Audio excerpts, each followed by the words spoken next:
Sir आपने देखा कि पीपल्स पार्टी जो है वो हाल ही में उनके बड़े तहफ़्फ़ुज़ात सामने आए, फिर एक मरतबा फिर जो है वो कल वज़ीर आज़म साहब से मुलाकात की। क्या तहफ़्फ़ुज़ात हैं बतौर इत्तेहादी जमात उनके, और क्या उनके तहफ़्फ़ुज़ात दूर हो गए हैं? क्या यकीन दहानी करवाई गई है कल? गुरमानी साहब बहुत बहुत शुक्रिया। देखें, अभी एक मीटिंग रहती है जो हमारी कोऑर्डिनेशन कमेटी की मीटिंग है, वो इतवार वाले दिन लाहौर में होगी 5 तारीख को। लेकिन तहफ़्फ़ुज़ात देखें इत्तेहादियों के एक दूसरे के साथ होते हैं, और ये कुछ तो पब्लिक नॉलेज भी है कि ऑब्वियसली इत्तेहादी होने के नाते गो के पंजाब में शायद इतना उनका इतनी सीट्स नहीं है, लेकिन वो चाहते हैं कि हम इत्तेहादी हैं तो फिर ओवरऑल इत्तेहादी हैं।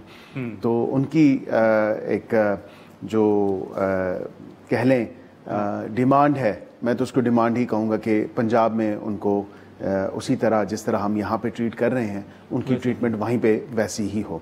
कुछ क्योंकि ऑन ग्राउंड भी चीज़ें देखनी होती हैं, एज अ पॉलिटिकल पार्टी मैं समझता हूँ कि वो इस चीज़ से शायद इंश्योर करना चाह रहे हैं कि पंजाब में एक कोई इंग्रेस उनकी हो और उनको कोई वे इन मिले, ताकि वो अपना सियासी जो कैपिटल है या सियासी बेस जो है उसको मजबूत कर सकें और फैला सकें या बढ़ा सकें।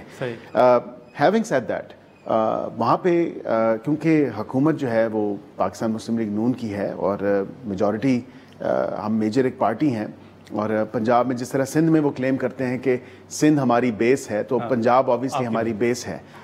उस पे एक सियासी मामलात भी आ जाते हैं, लेकिन काफ़ी हद तक मैं समझता हूँ कि जो उनकी डिमांड्स हैं वो जायज़ डिमांड्स और काफ़ी हद तक हो भी चुकी हैं। जिस तरह आप कह लें कि कुछ अपॉइंटमेंट्स के हवाले से जो कि हमने पब्लिक नॉलेज है, मानी भी हैं, गवर्नर पंजाब को देख लें, उसके अलावा दीगर कुछ ऐसी अहम तकरीरें थी वो पीपल्स पार्टी की ही कहने पे हुई हैं और उन्हीं की एज पार्ट ऑफ तो मतलब इसमें परेशानी वाली बात परेशानी वाली कोई बात नहीं है। हमारे इत्तेहादी और हमारे साथ हैं।